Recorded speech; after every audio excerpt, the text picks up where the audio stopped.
Ya. Bizim ama bir de. Çok az. Az bekledim. Olanların altına bir şey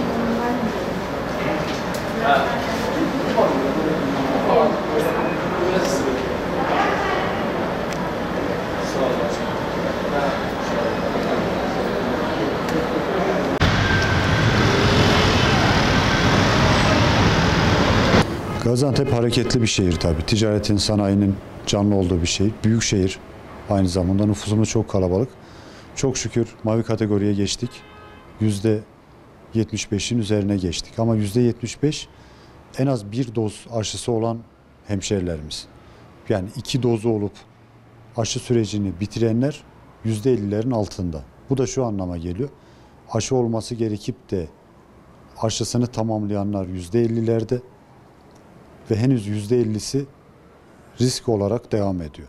Bunun için de maskeye, mesafeye dikkat edilmesi gerekiyor. Aşı özellikle birinci doz olanların geciktirmeden süresi geldiğinde ikinci doz aşılarını vurdurmaları çok önemli. Yine aşı olanların da tedbirleri elden bırakmamaları gerekiyor. Sağlık Bakanlığımız açıkladı. Hasta olanların %81'i aşısız olanlar. Bu arada da hastaneye düşenlerin %90'ı aşısız olanlar ya da birinci aşısını vurdurup ikinci aşısını henüz olmayanlar. O açıdan da aşı koruyor, büyük oranda koruyor. Ama az da olsa bir risk unsuru var. İşte efendim söyleyeyim, şu komşumuz aşı oldu ama hastalandı. Evet, aşı olmasına rağmen hastalananlar var. Ama baktığımızda aşı olmadan hastalananın oranında çok azı. Bu arada okullarımız açılıyor. Bunların güvenli okulla ilgili bütün tedbirlerini aldık. Geçen sene başlayan bir projemiz vardı. Milli Eğitim Bakanlığı ile Sanayi Bakanlığımız arasında güvenli okul sertifikalarını yaptık. Ama hangi sertifikayı alırsanız alın, hangi işlemi yaparsanız yapın, bu hastalıktan bizi koruyan kendimiz. Öğretmenlerimizle ilgili Sağlık Bakanlığı'nın, Milli Eğitim Bakanlığımızın, İçişleri Bakanlığımızın çeşitli genelgeleri oldu. Bizde öğretmenlerimizin %90'ı aşılı. Aşısız olup da henüz aşı sürecini tamamlamayanlarla ilgili de PCR test merkezleri oluşturduk. Hastanelere ilaveten, hasta sağlık merkezlerimize ilaveten. Dolayısıyla da çok rahat PCR testlerini de alabilecekler, olabilecekler. Bizim en önemli yapmak istediğimiz şey öğretmenlerimizi korumak. Kalabalık sınıflarımız olacak, kalabalık ortamlar olacak.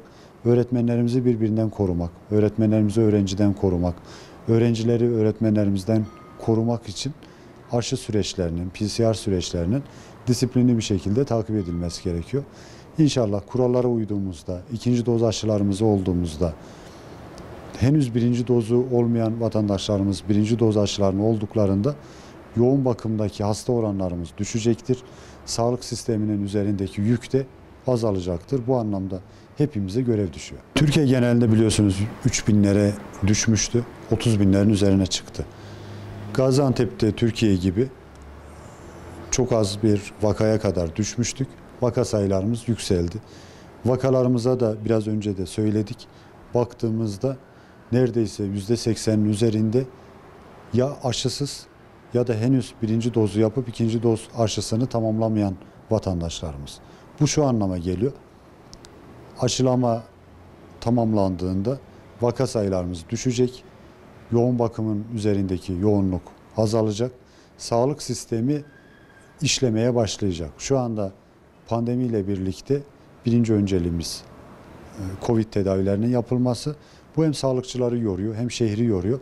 Hem de bunu durduramazsak şehirdeki sosyal hayatın normalleşmesi de çok mümkün görünmüyor. Herkes elinden geleni yapıyor. Çalışanlarımızdan vatandaşlarımıza kadar, aşı olanlara kadar.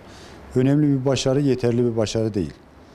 Dediğim gibi henüz yarısı ya ilk dozu yapmamış ya da ikinci dozu olmamış. Bu da şehrin yarısının tehdit altında olduğunu gösteriyor. Risk unsurunun devam ettiğini gösteriyor. Bu risk devam ettiği müddetçe aşı olanlar da olmayanlar da henüz yeterince güvende değiller. O açıdan istirhamımız bir an önce aşıların tamamlanması. Aşı karşıtlığı demeyelim de aşıyla ilgili tereddütü olanlara Anlatıldığında anlayışla karşılıyorlar, aşılarını vuruyorlar.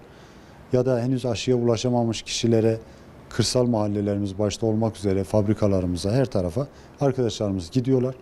El birliğince bu aşılarımız olup bu sıkıntıyı, bu problemi şehrin gündeminden çıkartmamız gerekiyor. Rehavetten kurtulmamız lazım. Maske zorunluluğu devam ediyor.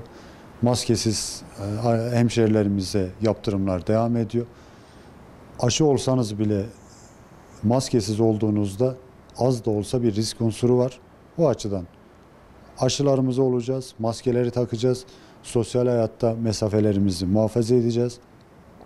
Düğün, cenaze başta olmak üzere o tür yerlerdeki tedbirlerimizi devam ettireceğiz. İnsanlar en yakınlarının cenazelerini çok az sayıda insanla kaldırdı. Düğünler yapılamadı. Çok önemli etkinlikler yapılamadı. Bu süreçlerden çıkarak geldik. Dolayısıyla da aynı sıkıntıları yaşamamamız için kendimizi disipline etmemiz lazım.